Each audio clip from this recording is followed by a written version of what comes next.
अगर मन शांत होगा तो हर काम में मन लगेगा। अगर शांति चाहिए तो इस एक प्राचीन रहस्य को अपनी जिंदगी में अपनाना होगा। वह रहस्य बहुत ही सरल है और आसान भी। तो वह ऐसा कौन सा रहस्य है, वही हम आज के इस वीडियो में कहानियों के माध्यम से जानेंगे। तो बिना देर किए चलिए उन कहानियों की शुरुआत करते हैं। पहली कहानी, स्वयं पर विश्वास रखें। जीवन उतार और चढ़ाव से भरा हुआ है। जीवन में परिश्रम तो हर कोई करता है, लेकिन सफलता जरूरी नहीं कि हर एक व्यक्ति को मिल जाए। कुछ लोग निरंतर परिश्रम करते हैं, लेकिन जब उन्हें असफलता मिलने लगती है तो वह स्वयं पर विश्वास रखना छोड़ देते हैं और फिर उन्हें लगने लगता है कि अब तो उनके जीवन का कोई महत्व नहीं। दुनिया में कई ऐसे लोग हैं जो असफलता प्राप्त करने के बाद हार मान जाते हैं। जीवन में आने वाली तनिक क्षणों की मुश्किलों से घबरा जाते हैं। ऐसे समय में व्यक्ति को प्रेरणादायक कहानी की जरूरत पड़ती है, क्योंकि ऐसी कहानियां लोगों में आत्मविश्वास जगाती हैं और बताती हैं कि जीवन में सफलता प्राप्त करना आसान नहीं, लेकिन जो व्यक्ति स्वयं पर विश्वास रखता है, लगातार मेहनत करता है, धैर्य रखता है, एक दिन निश्चित ही वह सफल होता है।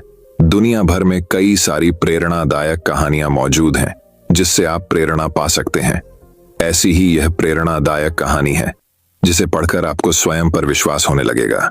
एक बार एक व्यक्ति जीवन में अपनी असफलताओं से हताश होकर चुपचाप बैठा हुआ था। उसकी निराशा देख भगवान स्वयं उसके सामने प्रकट हुए।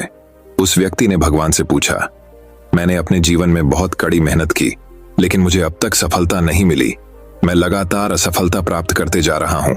अब आप ही बताइए कि मेरे जीवन की क्या कीमत है। इस पर भगवान मुस्कुराए और मुस्कुराते हुए उसे एक लाल चमकदार छोटा सा पत्थर थमा दिया। व्यक्ति ने पूछा, इस पत्थर का मैं क्या करूं?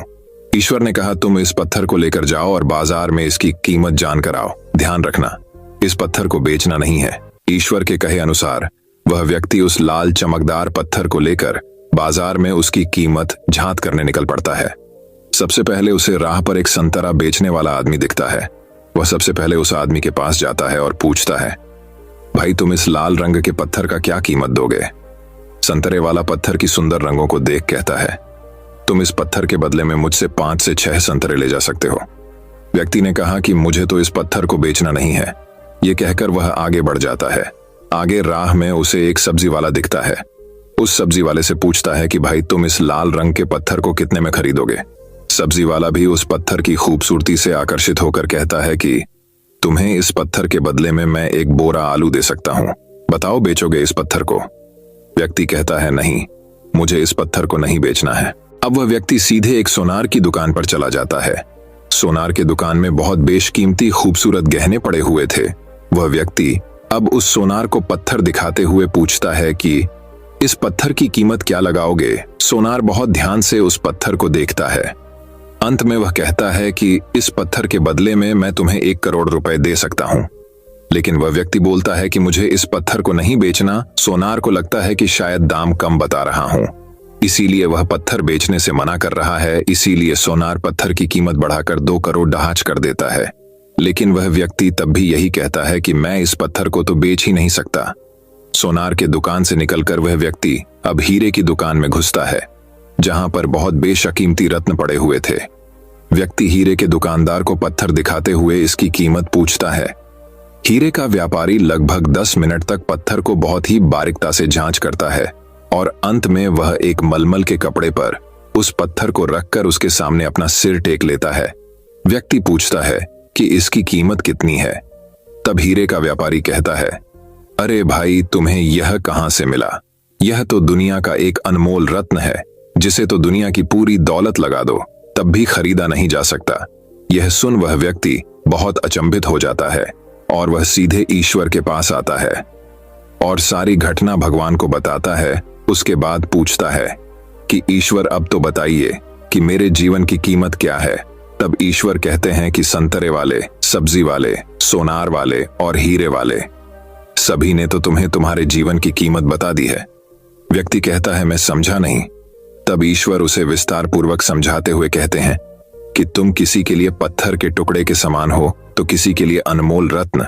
जिस तरह सबने अपनी अलग अलग जानकारी के हिसाब से इस पत्थर की कीमत बताई, लेकिन उस हीरे के व्यापारी ने इस पत्थर की असली पहचान कर ली। ठीक उसी तरह इस दुनिया में तुम कई लोगों के लिए एक मामूली इंसान हो, भले ही तुम में कितना भी हुनर क्यों ना हो। लेकिन वक्त के साथ यह हुनर जरूर निखर कर आता है। तुम्हें बस परिश्रम और धैर्य की जरूरत है। तो दोस्तों, इस कहानी से हमें यही सीख मिलती है कि हर मनुष्य को खुद पर विश्वास रखना चाहिए।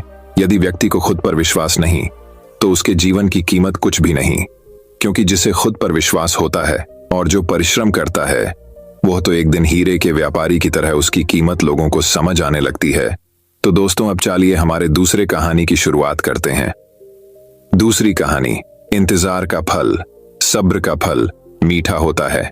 आपने इस मुहावरे को जरूर सुना होगा। चलिए आज हम इस कहानी से जानते हैं कि इसका मतलब क्या होता है। इस कहानी में बताया गया है कि तारों को कैसे ईर्ष्या का भाव उत्पन्न होता है और श्री नारद मुनि उनको कैसे इस मुहावरे का अर्थ समझाते हैं। यह अत्यधिक सुंदर और प्रेरणादायक कहानी है। आप इसे पूरा जरूर सुने। जब सूरज अस्त हो रहा होता है तब हल्की हल्की संध्या उत्पन्न होती है और चारों तरफ शांत वातावरण जैसा एक अंधेरा सा छा जाता है। सभी जीव जंतु, पशु पक्षी अपने निवास स्थान को जाने लगते हैं और हल्की हल्की हवा चलने लगती है। हम जब आसमान की ओर देखते हैं तो सूर्य अस्त होता रहता है। तभी आसमान में तारे टिमटिमाने लगते हैं। कुछ तारे अत्यधिक चमकीले होते हैं परंतु कुछ कम चमकीले होते हैं। अधिक चमकीले वाले तारों पर हमारी नजर जल्दी पहुंचती है परंतु कम चमकीले वाले तारों पर हमारी नजर बहुत कम ही जाती है। इसलिए हम उन पर ध्यान नहीं दे पाते और उनकी सुंदरता फीकी पड़ जाती है। परंतु उन सब में से एक ऐसा तारा होता है जो अधिक चमकीला होता है, जिसके आने से पूरा आसमान जगमगा जाता है। वह इतना सुंदर और चमकीला होता है कि उसके जगमगाते ही लोगों के चेहरे पर खुशी आ जाती है। उसे हम स्वाति नक्षत्र के नाम से जानते हैं। अत्यधिक चमकीला और सुंदर होता है, जिसके आने से लोग खुश हो जाते हैं। इसीलिए बाकी के नक्षत्र स्वाति नक्षत्र से ईर्ष्या करते हैं और अपनी इस ईर्ष्या की कथा को श्री नारद मुनि को बताते हैं। नारद मुनि उन सभी तारों को समझाते हुए कहते हैं कि देखो, जो भी सब्र करता है उनकी कीर्ति संसार में होती है और मुझे प्रतीत होता है कि आप लोगों में धैर्य नहीं है। इसीलिए आप लोग संध्या काल में होते ही तुरंत जगमगाने लगते हैं। लेकिन स्वाति नक्षत्र अत्यधिक समय के बाद आसमान में निकट आता है। तभी उसकी प्रतिस्पर्धा इतनी अधिक होती है, तभी सभी लोग के चेहरे पर मुस्कान आती। इसीलिए कहा जाता है कि हमें सब्र करना चाहिए, क्योंकि उसका फल मीठा होता है। यदि तुम देर में आसमान में टिमटिमाते होते तो तुम्हारा भी महत्व होगा और तुम्हें भी लोग अलग नाम से जानेंगे। नारद मुनि द्वारा समझाई गई बात सभी तारों के समझ में आ गई। सब्र का फल मीठा होता है, ये बात हम सब जानते हैं और इसे हम लोगों ने महसूस भी किया है। मैं हमेशा अपने कार्य को पूरा करने के बाद उसके परिणाम के इंतजार में उतावला हो जाता हूँ, या फिर अपने आने वाले कार्य को पूरा करने के लिए उतावला हो जाता हूँ, जिससे मेरा आने वाला कार्य बिगड़ जाता है। परंतु मुझे ऐसा नहीं करना चाहिए। मुझे सब्र करना चाहिए उस परिणाम का या उस आने वाले कार्य का, जिससे मैं उस कार्य को अच्छे से समाप्त करूं और उसका परिणाम भी अच्छा हो। हम जानते हैं जल्दी में लगाया हुआ निशाना हमेशा अपने गोल से बाहर जाता है। हमें धैर्य पूर्वक उस निशाने को भेजना चाहिए, तभी हमें जीवन में सफलता मिलेगी। हमें किसी भी कार्य को धैर्य पूर्वक करना चाहिए, तभी सफलता के दरवाजे खुलते हैं। धैर्य ही ऐसा शस्त्र है जो विकट परिस्थितियों में मनुष्य के मस्तिष्क का संतुलन बनाए रख सकता है और उसको आगे आने वाली चुनौतियों से निपटने के लिए नए मार्ग को बतला सकता है। बड़े बड़े महात्मा और महापुरुषों के द्वारा भी बताया गया है कि हमें भी किसी कार्य में सफलता पानी है तो उसे चिंता मुक्त होकर करना चाहिए और सब्र रखना चाहिए। परिणाम की सफलता अवश्य मिलेगी। तो दोस्तों, अब चलिए हमारे तीसरी कहानी की शुरुआत करते हैं। तीसरी कहानी, टाइम मोटिवेशनल स्टोरी। हमारी जिंदगी छोटे छोटे समय के भागों में बटी हुई है। हमारी जिंदगी में कई दिन, कई घंटे, कई मिनट और कई सेकंड होते हैं, परंतु कुछ लोग इसी समय में उस मुकाम को हासिल कर जाते हैं जिसकी उन्हें चाह होती है। वे समय का सदुपयोग करते हैं और अपने जीवन में सफल हो जाते हैं। एक गांव में एक गरीब आदमी रहता था। उसके घर में उसकी पत्नी और उसकी एक बेटी और एक छोटा बेटा था। उसकी पत्नी दूसरों के घर में काम करके अपने परिवार का खर्च चलाती थी। उसका पति, जिसका नाम रामू था, रामू दिन भर नशे में डूबा रहता था और दूसरों के साथ अपना समय बर्बाद किया करता था। कहीं इधर ताश के पत्ते खेलता दिखता था तो कहीं उधर लोगों के दरवाजे में बैठकर गपशप मारा करता था। अपने परिवार का ख्याल उसे बिल्कुल नहीं था। उसके माता पिता ने उसकी शादी कराकर गलती कर दी थी। बेचारी उसकी पत्नी दिन रात काम कर कर अपने बच्चों का पेट पालती थी। यदि उसकी पत्नी एक भी दिन काम पर न जाए तो उसके बच्चे भूखे रह जाते थे। इसीलिए उसकी पत्नी प्रत्येक दिन दूसरों के वहां काम करती थी।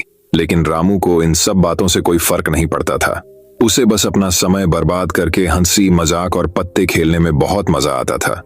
शाम को शराब पीकर घर आकर जोर जोर से अपनी पत्नी को चिल्लाता था। कई बार उसने अपनी पत्नी को मारा भी, लेकिन अब उसकी पत्नी करें भी तो क्या, वह तो अपने बच्चों को छोड़कर नहीं जा सकती थी। रामू को जो कोई भी समझाता था कि रामू कुछ कार्य करा करो, पैसे कमाया करो, अपने परिवार का खर्च तो उठाओ, तुम्हारे 2 बच्चे हैं, तुम्हारी पत्नी है, उनकी देखभाल करो, ऐसे अपना समय क्यों बर्बाद करते हो। रामू उसके ऊपर बिगड़ जाता था और कहता, तुम्हें इससे लेना देना क्या, मैं कुछ भी करूं, यह मेरा जीवन है, मैं तुम्हारे घर में खाता हूं क्या। इसके कारण कोई भी गांव का सदस्य इससे इस विषय में बात ही नहीं करता था। वह सुबह खाकर निकल जाता था और रात में शराब पीकर आता और अपनी बीवी के ऊपर गुस्सा करता था। ऐसा ही कुछ दिनों तक चलता रहा। कुछ दिनों बाद संसार में एक ऐसी बीमारी ने जन्म लिया जो मानव जाति के लिए अत्यधिक खतरनाक थी। चारों तरफ उस बीमारी का कहर था। आप सब जानते होंगे मैं कोरोना वायरस की बात कर रहा हूं। जब सरकार द्वारा लॉकडाउन लगा दिया गया था तब चारों तरफ लोगों का एक दूसरे के वहां आना जाना बंद हो गया था। सारे कार्य, सारी फैक्ट्रियां, सारी गाड़ियां इत्यादि बंद हो गए थे। अब रामू का परिवार भूखा मरने लगा था, क्योंकि उसकी पत्नी जो रोज कमाने जाती थी वह अब किसी के घर इसी कारण नहीं जा पाती थी कि कहीं इस बीमारी की वजह मैं न हो जाऊं। लोग उसे अब काम पर बुलाना बंद कर दिए थे। उसके परिवार में अनाज का एक दाना भी नहीं पता था, ना उसके घर में कुछ पैसे थे। अब वह क्या करता। उसका छोटा बेटा भी बीमार हो गया था। उसके बच्चे की तबीयत ज्यादा खराब हो गई थी। तब रामू को समझ आया कि अपने परिवार को ध्यान देना चाहिए। उसने बच्चे को अस्पताल ले जाने का सोचा, परंतु उसके पास पैसे नहीं थे।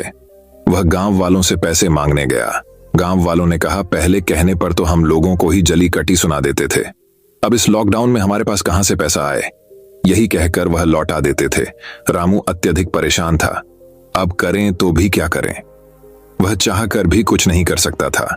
एक पूरा दिन बीत गया। उसके बेटे की तबीयत और भी ज्यादा खराब हो गई। तभी किसी तरह उसकी पत्नी ने जहां काम करती थी वहां से कुछ पैसे जुटाकर लाई और अब रामू अपने बच्चे को हॉस्पिटल ले जाने की तैयारी की। रामू अपने बच्चे को लेकर गांव के बाहर एक अस्पताल में पहुंचा। रामू दौड़ता हुआ डॉक्टर के पास गया। उसने कहा, मेरे बच्चे को बचा लीजिए।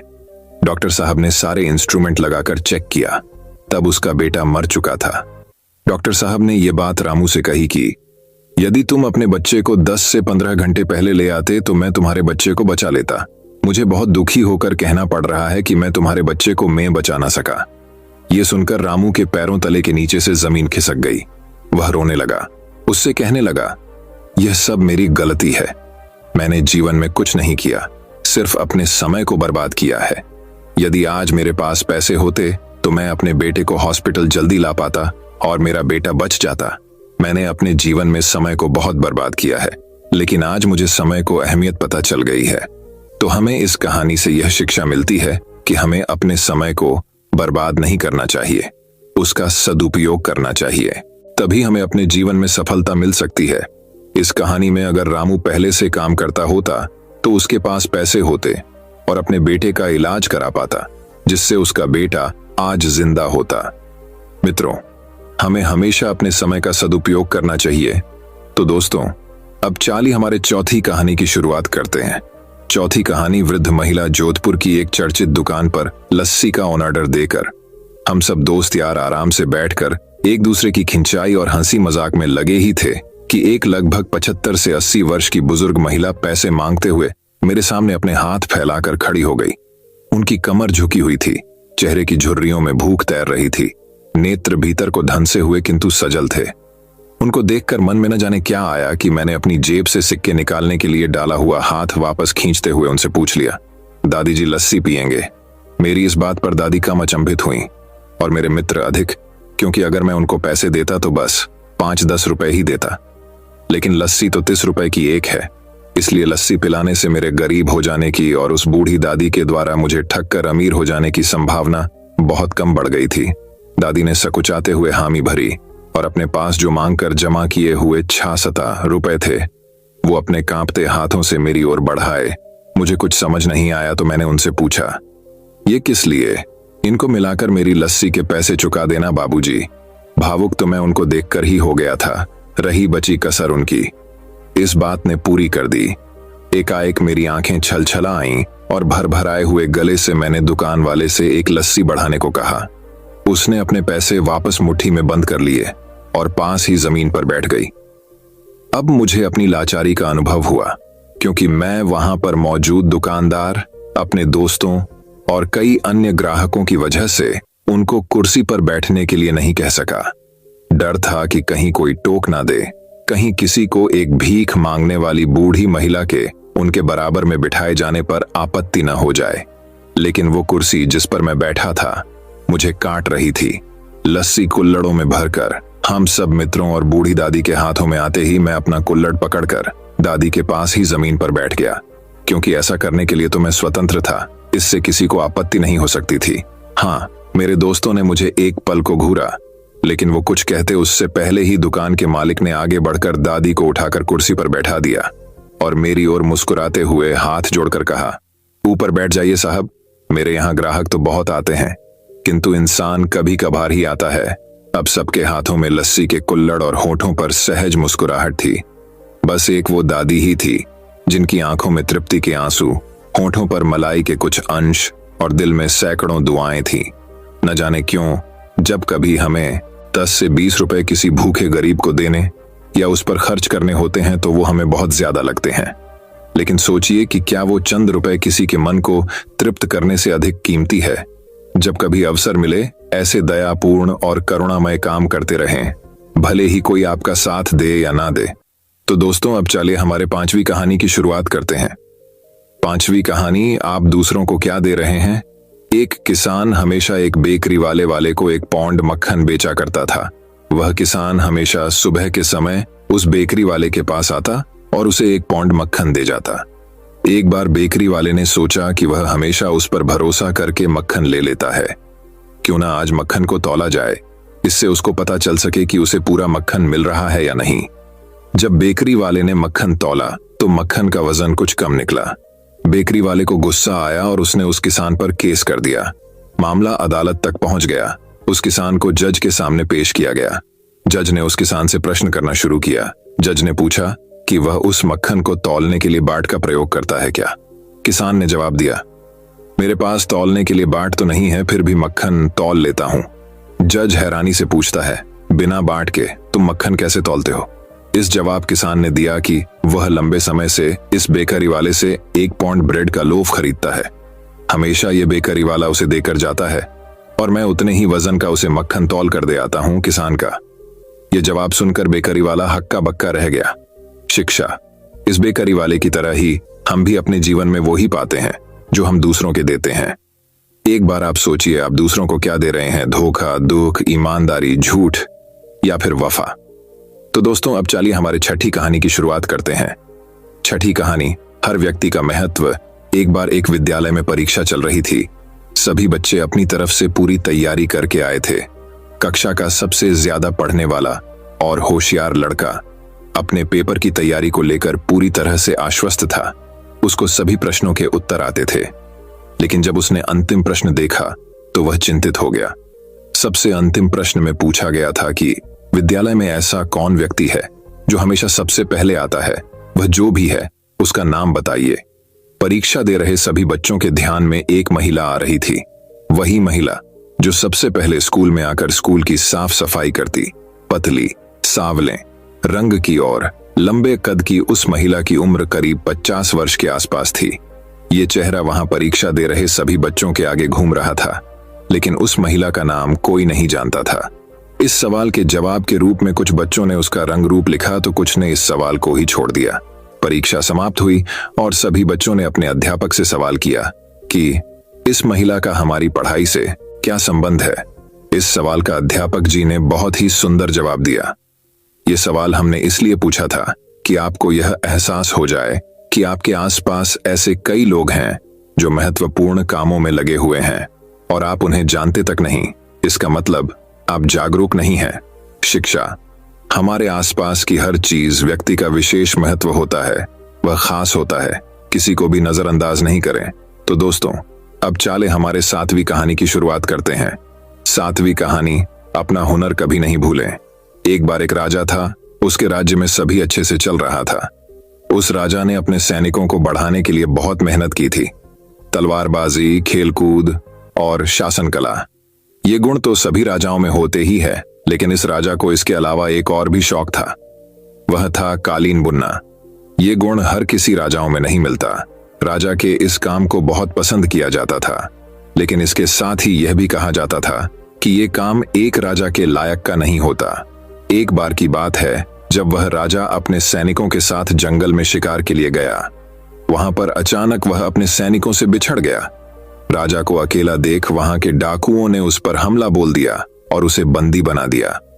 राजा के पास से कुछ नहीं मिलने के कारण डाकुओं ने राजा को मारने का निर्णय किया। इस पर राजा को एक युक्ति सूझी। राजा ने डाकुओं से कहा कि यदि तुम मुझे कालीन बुनने का सामान ला दो, तो मैं तुम्हें इस राज्य के राजा से 100 सोने के सिक्के दिलवाऊंगा। इस पर डाकू मान गए। राजा को कालीन बुनने का सामान दिया गया। राजा ने कालीन बुनना शुरू किया। जब ये कालीन पूरा बुन दिया तो इसे राजभवन में भेजा गया। वहां पर रानी इस कालीन को देखकर राजा के काम को पहचान गई और उसमें लिखे राजा के संदेश को पढ़ लिया। राजभवन में आए डाकुओं को पकड़ लिया गया और राजा को जंगल से छुड़वाया गया। राजा के अपने हाथों के इस हुनर ने राजा की जान बचा ली। तो दोस्तों, अब चलिए हमारे 8वीं कहानी की शुरुआत करते हैं। 8वीं कहानी, जीवन का प्रशिक्षण। बाज पक्षी के बचपन की शुरुआत बहुत ही मुश्किल से होती है। बाज पक्षी को बचपन में ही ऐसी ट्रेनिंग दी जाती है जिससे वह अपने जीवन में बड़ी बड़ी मुश्किलों से भी आसानी से सामना कर पाते हैं। जब किसी भी पक्षी का बच्चा पैदा होता है तो वह कम से कम 1 महीने तक तो अपने माता पिता पर निर्भर रहता ही है। वह अपने खाने पीने से लेकर जब तक चलना नहीं सीख जाता तब तक वह अपने माता पिता की नजर में रहता है। लेकिन बाज पक्षियों में ऐसा नहीं होता है। बाज पक्षी सबसे उल्टा चलते हैं। जब एक बाज मादा अपने बच्चे को जन्म देती है तो उस समय से ही उसके बच्चे की ट्रेनिंग शुरू हो जाती है कि उसे अपने जीवन में कैसे संघर्ष करना है। पैदा होने के कुछ ही दिन बाद बाज के बच्चे का प्रशिक्षण शुरू हो जाता है। उसके प्रशिक्षण के पहले पड़ाव में मादा बाज अपने बच्चे को चलना सिखाती है। जब बच्चा भूखा होता है तो उसकी माँ खाना लाती है, जैसा कि सभी पक्षी करते हैं। लेकिन बाज सीधा अपने बच्चे को खाना नहीं देते। मादा बाज खाना लाकर अपने घोंसले से कुछ दूरी पर खड़ी रह जाती है और तब तक उसे खाना नहीं देती जब तक वह खुद चलकर उसके पास नहीं आ जाता। जब बाज के बच्चे को तेज भूख लगती है तो वह खाने के लिए अपनी माँ के पास जाता है। धीरे धीरे संघर्ष करके मुश्किल से चलकर अपनी माँ के पास पहुंचता है। उस समय उसे कई सारी मुश्किलों का भी सामना करना पड़ता है। उसे कई चोटें भी लगती है, लेकिन उसकी माँ उसे खाना तक नहीं देती जब तक वह खुद उसके पास चलकर नहीं आ जाता। उसकी माँ कठोर दिल रखकर सिर्फ उसके पास आने का इंतजार करती है, उसे कोई मदद नहीं करती है। जब वह चलना सीख जाता है तो दूसरा पड़ाव आता है। यह पड़ाव उसके लिए बहुत ही मुश्किल होता है। इसमें मादा बाज अपने बच्चे को अपने पंजों में पकड़कर उसे खुले आसमान में ले उड़ती है। अपने बच्चे को पंजों में दबाकर वह लगभग 12 से 14 किलोमीटर ऊपर तक ले जाती है और वहां से उसे छोड़ देती है। तब वह बच्चा नीचे गिरने लगता है और वह उसे देखती है। जब उसका बच्चा 1 या 15 किलोमीटर, तो बच्चे को डर लगने लगता है कि वह अब मर जाएगा और अपने पंख फड़फड़ाने लगता है। उड़ने की पूरी कोशिश करता है, फिर भी वह उड़ नहीं पाता। तो मादा बाज उसे झट से आकाश में ही पंजों में पकड़ लेती है और उसे जमीन पर गिरा देती है। ऐसा उसकी माँ तब तक करती है जब तक वह पूरी तरह से उड़ना नहीं सीख जाता। इस प्रकार से एक बाज के बचपन की शुरुआत होती है और उसे इस कठिन प्रशिक्षण को करना पड़ता है। इस कठिन प्रशिक्षण से वह अपने जीवन में बहुत कुछ सीखता है। इसके कारण ही वह अपने से दुगुना वजनी का भी आसानी से शिकार कर सकता है और उसे आसमान में ले उड़ता है। इस प्रशिक्षण से वह मजबूत और शक्तिशाली हो जाता है। हमें बाज के इस प्रशिक्षण से जीवन में बड़ी सीख मिलती है। हर व्यक्ति, जानवर या पक्षी अपने बच्चों से बहुत प्यार करता है। इसका मतलब ये नहीं कि वह उसे अपने पर ही निर्भर रहने दें। उसे जिंदगी में मुश्किलों का सामना करना भी सिखाएं, जिसके कारण वह अपनी प्रतिभा दिखा सके और अपने एक बेहतर व्यक्तित्व कायम कर सके। हमेशा अपने बच्चों को ये ही सिखाए कि जिंदगी का दूसरा नाम ही संघर्ष है। अपने जीवन में यदि कुछ भी हासिल करना है तो संघर्ष करना ही पड़ेगा। तो दोस्तों, अब चलिए हमारे 9वीं कहानी की शुरुआत करते हैं। 9वीं कहानी सफलता रिश्तों से मिलती है। हमारे जीवन में हमें अपने माता पिता बहुत काम करने से रोकते हैं कि तुम ये नहीं करोगे, तुम वहां पर नहीं जाओगे, तुम्हें ये ही करना पड़ेगा। हमें कई काम करने से रोकते हैं। क्या आपको लगता है कि वो हमें रोककर गलत कर रहे हैं? क्या इनके रोकने से हम सफल नहीं हो रहे हैं? यदि आप यह सोचते हैं तो आपको यह प्रेरणादायक कहानी जरूर सुननी चाहिए। एक बार एक व्यक्ति और उसका बेटा दोनों अपने घर की छत पर पतंग उड़ा रहे थे। पतंग बहुत ही ऊंची उड़ रही थी, वो बादलों को छू रही थी।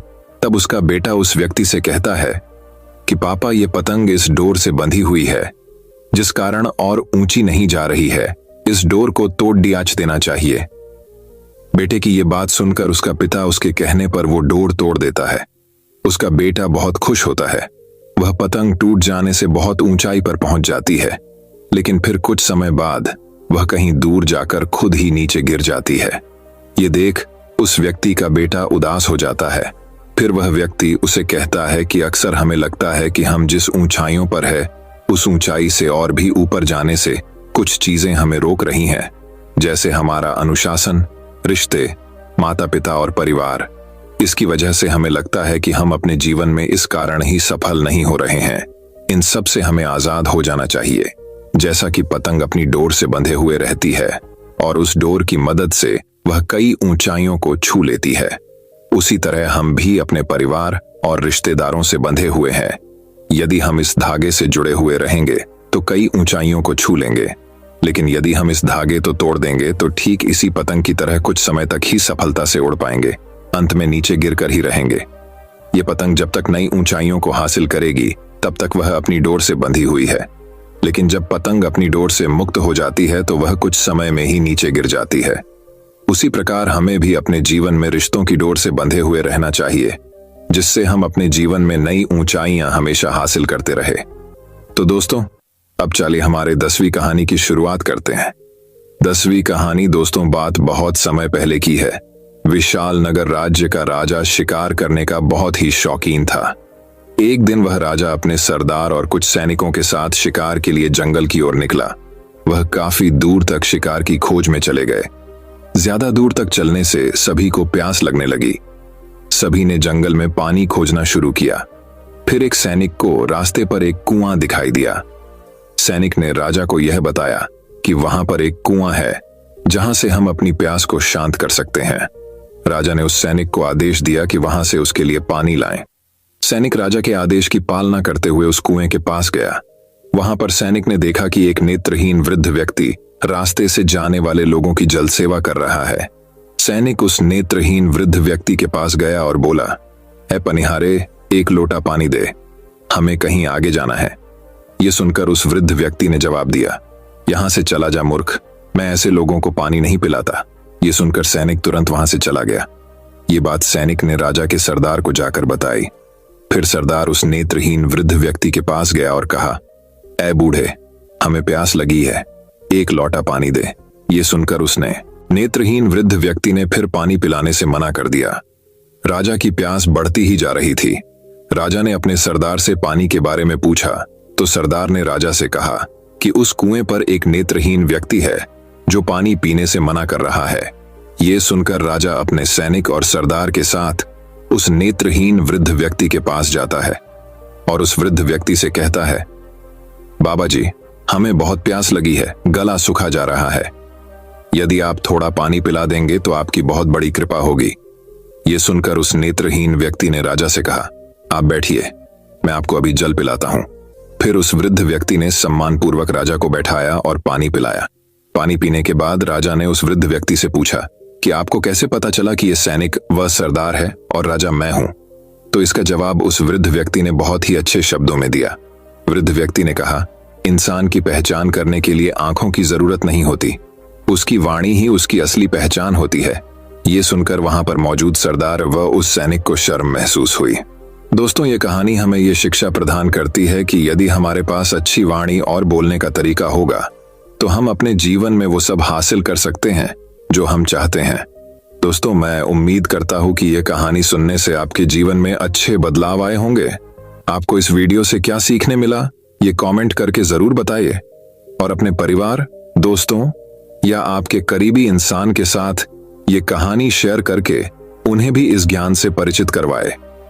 बाकी अगर आपको यह वीडियो दिल से अच्छी लगी हो तभी इस वीडियो को लाइक कर देना, और आपने अब तक इस चैनल को सब्सक्राइब न किया हो तो चैनल को सब्सक्राइब भी जरूर कर देना।